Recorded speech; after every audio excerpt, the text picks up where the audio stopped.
नमस्कार दोस्तों, स्वागत है आपका मेरे इस नए वीडियो में। इस वीडियो का टॉपिक है द्वारका नगरी।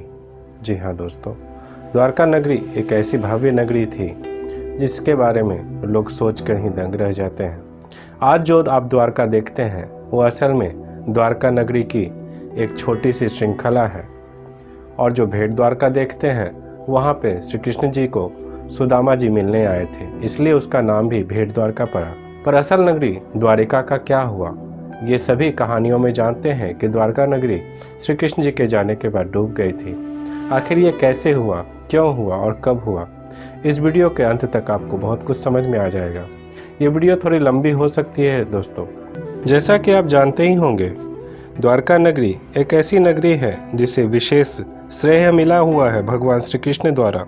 चारों धामों में से एक धाम और 7 मोक्षदायी पुरियों में से एक पुरी द्वारका। चारों धामों में से एक धाम होने के कारण इसे विशेष मान प्राप्त है और 7 मोक्षदायी पुरियों में से एक होने के कारण यह अति विशिष्ट मानी जाती। जो भी लोग मोक्ष की कामना करके तीर्थाटन के लिए निकलते हैं वे द्वारका नगरी अवश्य ही जाते हैं, जो श्री कृष्ण की कर्म भूमि मानी जाती। आज की जो द्वारका है वो असल द्वारका नहीं है। असल द्वारका पानी में डूब गई थी। इसका प्रमाण यहाँ के वैज्ञानिकों को और पुरातन काल विशेषज्ञों को द्वारा प्राप्त हुआ, जो कि मैं इस वीडियो में बताने वाला हूँ। और इसी वीडियो के अंश में मैं आगे बताने वाला हूँ कि असल में द्वारका नगरी कैसे डूबी थी, जो कि आज के वैज्ञानिकों को ठीक ठीक समझ में नहीं आती। कई बातें ऐसे ग्रंथों में लिखी होती हैं जो लोगों को सामान्यतः समझ में नहीं आती, पर उसको समझने के लिए आपको ग्रंथों को अध्ययन करना पड़ेगा। अगर आप ग्रंथों का अध्ययन करेंगे ठीक से, बहुत सारे ऐसे प्रश्नों के उत्तर मिलेंगे जो कि आज के वैज्ञानिक देने में सक्षम नहीं हैं। आप इस अंक में देखने वाले हैं कि द्वारका के बारे में आखिर वैज्ञानिकों का क्या जानकारी है और कब कब इसके बारे में खोज हुई और इसके बारे में लोगों को पता चला। जैसा कि आप जानते हैं दोस्तों, द्वारका 7 मोक्ष पुरियों में से एक है और बाकी 6 मोक्ष पुरियाँ इस प्रकार हैं: मथुरा, काशी, हरिद्वार, अवंतिका, कांचीपुरम और अयोध्या। इन 7 मोक्ष पुरियों का विशेष महत्व है हिंदू धर्म में। वैज्ञानिकों की माने तो 9000 साल पहले जब हिमयुग का अंत हुआ था, तो उस समय के ग्लेशियर्स के डूबने पर बहुत अधिक समुद्र में पानी बढ़ जाने के कारण कई तटवर्तीय क्षेत्र डूब गए, जिसमें से द्वारका भी एक थी। पर यह कहाँ तक सत्य है, इसको समझने की कोशिश करते हैं इसके। तो दोस्तों, जो भी खोज हुए उसको मैं तिथिबद्ध तरीके से मैं आपको समझाने का कोशिश करता हूँ। ध्यान से देखिएगा। अगर आप पहली बार मेरे वीडियो को देख रहे हैं तो इसे लाइक और शेयर जरूर कर दीजिएगा। अगर आपने सब्सक्राइब नहीं किया हो तो सब्सक्राइब जरूर कर लीजिएगा और भी आने वाले भागों के नोटिफिकेशन आपको सबसे पहले मिल सके। द्वारका नगरी के सभी खोजों में से यह खोज सबसे पहले हुई थी। इसमें सबसे पहले नज़र भारतीय वायुसेना के इन पायलटों की नज़र पड़ी जिन्होंने इसे देखा, जो उनके हवाई जहाज़ के सोनार के दायरे में आ रहे थे। 1970 के जामनगर के गजेटियन में इसका उल्लेख किया है कि किस प्रकार की आकृति, किस प्रकार का स्ट्रक्चर समुद्र के नीचे डूबा हुआ उन पायलटों को दिखा। इसके बाद भारतीय आर्कियोलॉजिस्ट प्रोफेसर S.R. राम ने इस सच का उद्घाटन किया। दरअसल प्रोफेसर राम और उनकी टीम ने 1970 और 1980 में लगभग 560 मीटर लंबी दीवार खोजने का काम किया, जिनकी टीम ने समुद्र के नीचे इस बात का पता लगाया कि यह बहुत बड़ी लंबी दीवार जो समुद्र के नीचे डूबी हुई है वह लगभग जामनगर से 20 किलोमीटर दूर खंबात की खाड़ी में है। और उस दीवार में बीच बीच में बहुत बड़ी बड़ी दरवाजे नुमा आकृति बनी हुई है, जिससे यह लगता है कि वह द्वारका ही नगरी है। नौसेना और पुरातन विभाग की संयुक्त खोज archaeological survey of India and Indian navy 2005 और 2007 में पुरातन विभाग और नौसेना के संयुक्त टीम ने जब गोता लगाया तो उन्हें खंबात की खाड़ी में बहुत सलीके से और बहुत तरीके से बने हुए पत्थरों के बड़ी बड़ी दीवारें, ईंटें मिली, जो कि एक श्रृंखला में लंबी चौड़ी स्थिति में पड़ी हुई थी।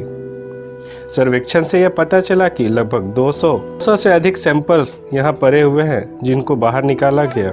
इस बड़े बड़े पत्थरों को देखकर वैज्ञानिकों को ऐसा लगा कि यह चूना पत्थर की दीवार है, पर बाद में जब इन सैंपलों को अलग अलग जांच के लिए भेजा गया, जिसमें से कई जांच स्थली हैं मद्रास, जिसे आज चेन्नई कहते हैं, श्रीलंका, अमेरिका, इजराइल, ब्रिटेन इत्यादि, इस सभी सैंपलों को जब जांच हुआ, प्रयोगशालाओं के वैज्ञानिकों ने यह बताया कि यह बहुत पुराना है, लगभग 10,000 साल से भी पुराना यह बना हुआ है। बाहर के प्रयोगशालाओं में इसे भेजने का मकसद ये था कि सभी प्रकार के संदेह मिट जाएं, जो कि इस नगरी को लेकर वैज्ञानिकों के मन में उठते। द्वारिका पर रिसर्च 2001 में समुद्र में भी हुआ। समुद्र में हो रहे प्रदूषणों की जांच के लिए NIOT national institute of ocean technology ने समुद्र तल में सोनार के द्वारा पाए जाने वाले प्रदूषणों का जब खोज कर रहे थे, तो सोनार में उन्हें इस बहुत बड़ी संरचना का पता चला। जांच की गई तब पता चला कि से लगभग 32,000 साल पुरानी यह संरचना है, जो कि 9,000 साल से समुद्र में डूबी हुई है। इस पे अभी भी शोध जारी है। वैज्ञानिकों की जब माने तो ये ऐसा लगता है उनके द्वारा कहा गया कि हिम युग के अंत में यह डूबी है, पर अगर हम सही कहानी को खंगाले जो कि पुरातन ग्रंथों में लिखी हुई है, तो कहानी ठीक से समझ में आती है। यह तो सही बात है कि वैज्ञानिक हर चीज को अपने दृष्टिकोण से समझना और देखना चाहते हैं। शुरुआती दौर में सभी वैज्ञानिकों ने हिंदू धर्म का सहारा लिया।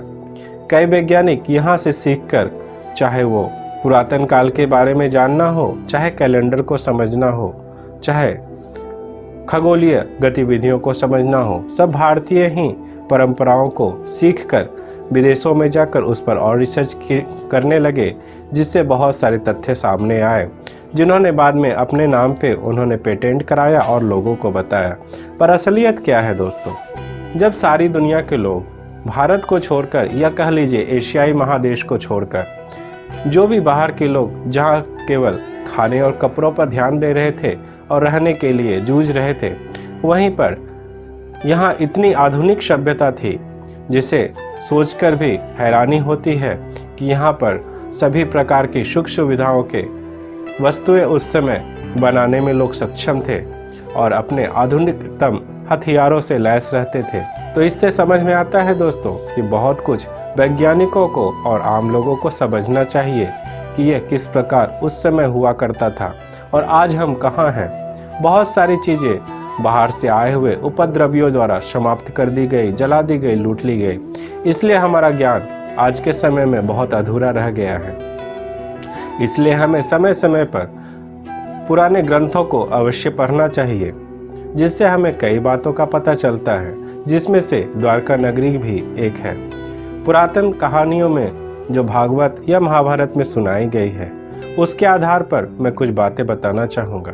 द्वारका नगरी बनने के पीछे बहुत बड़ी योजना थी, जो योजना थी भगवान श्री कृष्ण की। जब वो मथुरा का कार्य संपूर्ण कर जरासंध के नाम के एक राक्षस ने मथुरा पर बहुत बड़ा उपद्रव करना शुरू किया, उसे बहुत दुख हुआ जब कंस मारा गया। उसे एक वरदान भी था कि जरा नाम की राक्षसनी ने उसे जिस प्रकार जोड़ा है, अगर उसी प्रकार वह कटेगा तभी उसकी मृत्यु होगी। इसी मद में वह बार बार आक्रमण करता रहता। बार बार कृष्ण द्वारा और बलराम जी द्वारा हारे जाने के बाद भी उसका मनोबल फिर से जग उठता और वह अपने सैनिकों को लेकर मथुरा पर चढ़ाई कर देता। बार बार के इस आक्रमण से वहाँ की जनता हमेशा भयभीत रहती थी। कृष्ण के रहते हुए भी वहाँ की जनता भयभीत रहे, यह श्री कृष्ण को अच्छा नहीं लग रहा था। इसलिए उन्होंने एक नई नगरी का निर्माण करने के लिए महान विश्वकर्मा जी को बुलाया। महान विश्वकर्मा जो कि देवशिल्पी हैं, उनको आदेश दिया गया कि आप एक ऐसे स्थान का चुनाव करें जहाँ पर इस भव्य नगरी का निर्माण किया जाए।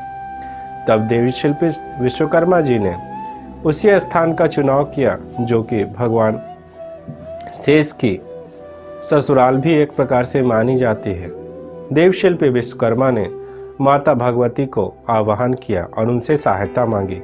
महाशक्ति के सहायता से, विष्णु भगवान की कृपा से देवशिल्पी विश्वकर्मा ने उस महान नगरी का निर्माण किया जो एक विशाल टापू पर बसा हुआ था। वहाँ पे अत्यंत सुंदर भवन बनाए गए और वहाँ उस समय के सभी देवताओं ने भी विश्वकर्मा की सहायता की, जिसमें से मुख्य रूप से ऐसा बताया जाता है कि भगवान इंद्र के द्वारा वहाँ पर विशेष भव्य सुधर्मा सभा जो कि स्वर्ग से लाई गई भवन थी वहाँ पर स्थापित की गई, जिसमें जो कोई भी लोग उसमें उसके अंदर रहेगा समय का प्रभाव उस पर नहीं पड़ेगा, अर्थात उसकी ना उम्र घटेगी, ना किसी प्रकार की चाहत होगी, ना ही किसी प्रकार का भूख प्यास लगेगा। यहाँ तक कि वो उसके अंदर जब तक रहेंगे एक विशेष प्रकार की खुशी और आनंद उन्हें मिलता रहेगा। इसी प्रकार धन के देवता धन कुबेर ने द्वारका नगरी के ऊपर अपने धन कुबेर कलश को स्थापित किया, जिससे सदैव धन की वर्षा होती रहे और द्वारका नगरी के लोगों को कभी धन की कमी न हो। इन सभी बातों को जब हम पढ़ते हैं और समझते हैं तो यह समझ में आता है कि द्वारका उस समय की ऐसी नगरी थी कि स्वर्ग की तुलना में वह कहीं अधिक भव्य और सुंदर नगरी थी। उसमें बहुत बड़ी बड़ी दीवारें थी जिनसे बाहर समुद्र से कोई आक्रमण न कर सके, क्योंकि समुद्र में माना जाता था बहुत सारे राक्षसों का निवास होता था और सभी ओर आठों ओर 8 दरवाजे बने हुए थे, जिस द्वारों के होने के वजह से ही उस द्वारका नगरी का नाम द्वारिका पड़ा।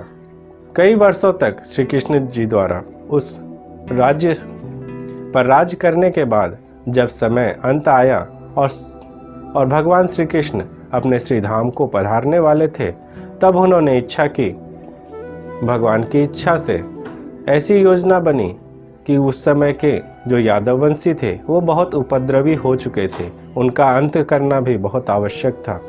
इसकी कहानी भी बड़ी रोचक है। द्वारका के डूबने में मुख्य रूप से 3 कारण हैं। एक कारण है माता गांधारी का दिया हुआ शाप। माता गांधारी ने जब अपने शव पुत्र को मरा हुआ देखा तो उनके मन में बड़ी ग्लानि हुई कि भगवान श्री कृष्ण के रहते हुए ऐसा कैसे हो गया। तो उन्होंने भगवान श्री कृष्ण को यह श्राप दिया कि जिस प्रकार उनका वंश समूल समाप्त हो गया है, उसी प्रकार भगवान श्री कृष्ण का वंश भी जो यादव वंश है वह समूल समाप्त हो जाए। दूसरी कारण इस प्रकार है, जब ऐसा समय आने का समय हुआ कि यदुवंशियों का अंत होने वाला था, तो भगवान श्री कृष्ण ने सभी यदुवंशियों को जो कि पाती हो चुके थे उनको सबको कहा कि तुम लोग प्रभास क्षेत्र में तीर्थ को चले जाओ। सभी वहाँ के रहवासी तीर्थाटन के लिए प्रभास क्षेत्र में चले गए। उस समय का एक वाक्य ऐसा हुआ, जब वे लोग प्रभास क्षेत्र में थे और सभी मस्ती मजाक कर रहे थे, उसी समय देवऋषि नारद, देवऋषि विश्वामित्र और कनु नाम के ऋषि वहाँ पहुँचे। जब तीर्थ यात्रा कर रहे थे उसी समय प्रभास तीर्थ के स्थान पे उन्होंने ऋषि कनु को देखा। तब उन यादवों ने कृष्ण पुत्र जो कि अत्यंत सुंदर था उसे अपने साथ मिलाकर ऋषि कनु का परिहास करने के लिए उन्होंने योजना बनाई। उन्होंने शाव को स्त्री वेशभूषा पहनाकर उसके पेट में एक कढ़ाई को कपड़े से ढककर बांध दिया और ऋषि कनु से जाकर पूछा, ऋषिवर, यह स्त्री गर्भवती है, इसे कैसे संतान होगी और उसका भविष्य कैसा होगा? ऋषि कनु ने ध्यान लगाकर देखा तो अपने शक्ति से मद में चूर होकर मुझ पर परिहास करने के प्रयास कर रहे हैं, ऐसा उन्हें जान पड़ा।